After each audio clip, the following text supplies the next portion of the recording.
Bonjour les amis, aujourd'hui je vous parle de l'industrialisation de l'Afrique. C'est un domaine très important, c'est un levier très important pour la transformation économique du continent africain. Parce que sans industrialisation, il n'y a pas de création de richesse possible, il n'y a pas de valorisation possible des matières premières, il n'y a pas de partenariat possible dans un large spectre à une grande échelle. Pourquoi? Parce que l'industrialisation, surtout l'industrialisation durable du continent africain, est une manière d'intégrer l'Afrique. Il y a certains projets industriels qu'on ne peut pas envisager à l'échelle régionale, je parle d'un État, encore moins euh, à l'échelle locale. On est obligé d'intégrer l'Afrique, de mettre en place un échange, un partage de technologies, une coopération au moins dans le domaine énergétique, dans le domaine de la valorisation des matières premières et aussi avec d'autres pays comme la Chine. Je prends l'exemple toujours d'Ibi Motors, M. Diawara que j'ai cité, qui a mis en place des taxis électriques au Mali. Mais c'est un projet qui a été développé en partenariat avec la Chine parce que pour l'instant, nous n'avons pas encore la technologie pour fabriquer entièrement des voitures électriques en Afrique subsaharienne. Nous sommes obligés de collaborer, de coopérer avec des partenaires de pays émergents comme la Chine, mais il pourrait y en avoir d'autres, des pays en Amérique latine avec lesquels on pourrait développer des partenariats. Mais je reviens à la Chine. La marque de taxi Bimotors Angata, qui a été développée par M. Diawara, est très intéressante parce qu'elle va permettre de valoriser le potentiel du Mali en matière de production d'électricité. Parce que le Mali a un grand potentiel en matière d'abord d'énergie solaire. Je vous disais que c'est le premier pays africain en termes d'ensoleillement de potentiel d'énergie solaire parce que vous avez 4200 heures d'ensoleillement par an au Mali. Donc c'est un potentiel qu'on peut exploiter pour développer l'énergie solaire en vue de la production d'hydrogène vert. L'hydrogène vert est très intéressant dans la production des voitures, dans la fabrication, dans le domaine de la construction automobile pour la fabrication de voitures électriques. Je vous explique pourquoi.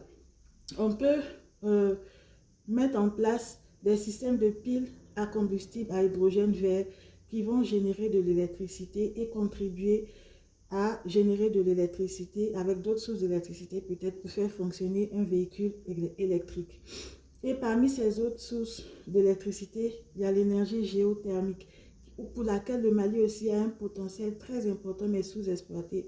On considère qu'en Afrique, il y a seulement 0,6% du mix énergétique qui est constitué par l'énergie géothermique, alors qu'un pays comme le Mali, avec le nord du Mali par exemple dans le désert, il y a un grand potentiel d'énergie géothermique. Et même l'Agence internationale de l'énergie a affirmé que d'ici 2050, l'énergie géothermique pourrait contribuer à produire 25 gigawatts d'électricité pour le continent africain, que c'est une énergie avec un potentiel très important à exploiter. Donc je reviens avec une entreprise, une société comme Masdar, je prononce bien aujourd'hui, c'est Masdar, des Émirats Arabes Unis.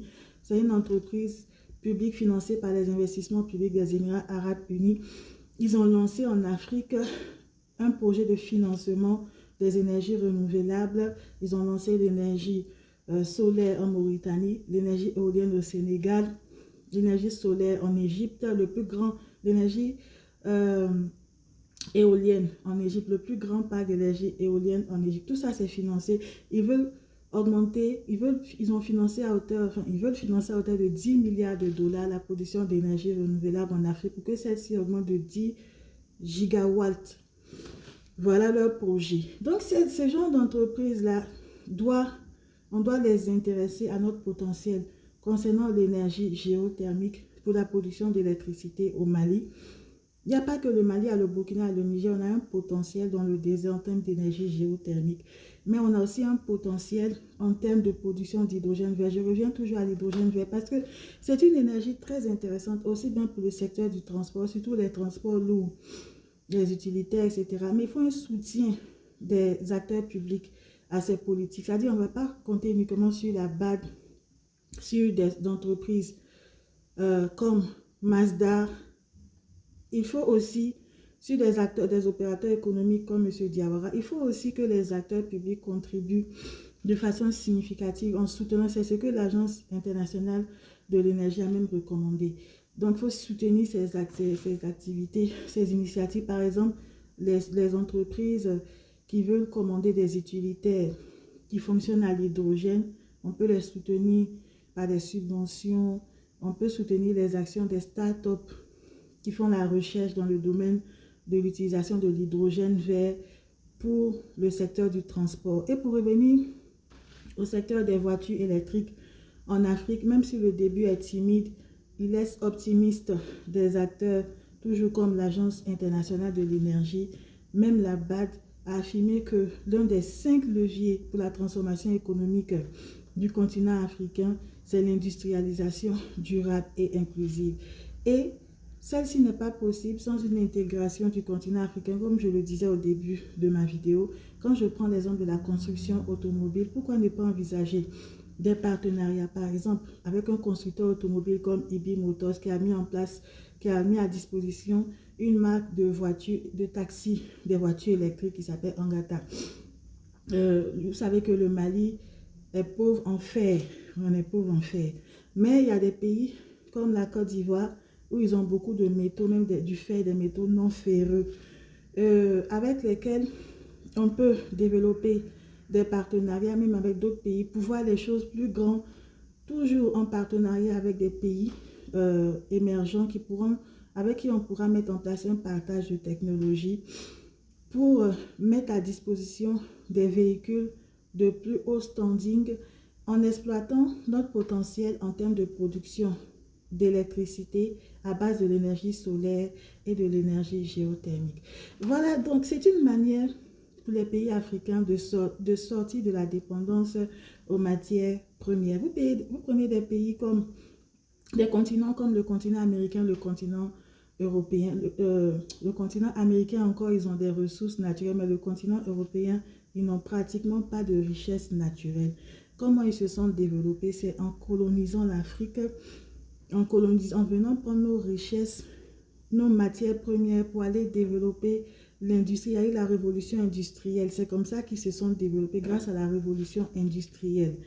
Voilà, sinon ils n'ont pas de richesse naturelle. Ça veut dire que même sans richesse naturelle, on doit amorcer une véritable révolution industrielle pour le continent africain.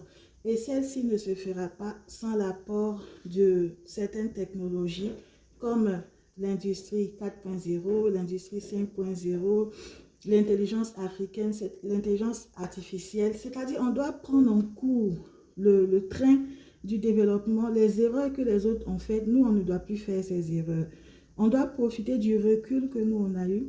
Non seulement ne pas tomber dans une industrialisation effrénée, mais une industrialisation durable et inclusive. On ne doit pas faire la même erreur que l'Occident, avec une industrialisation effrénée qui a mis à mal l'environnement, c'est-à-dire un progrès industriel qui a mis à mal l'environnement et la santé humaine. Nous, on doit aller vers une industrialisation, on doit s'inspirer de leurs erreurs pour mieux faire. C'est-à-dire, on doit mettre en place une industrialisation durable et inclusive qui respecte l'environnement et la santé humaine et animale. Mais aussi, on doit profiter de certaines technologies qu'ils ont développées, comme l'industrialisation 5.0, comme le quantique, qui permet le stockage de l'énergie, comme les énergies vertes, les énergies renouvelables. Et les énergies renouvelables représentent un vrai potentiel d'industrialisation pour l'Afrique, je répète, avec notre potentiel en termes de production d'électricité grâce à l'énergie solaire, grâce à l'énergie géothermique, en développant des partenariats avec des acteurs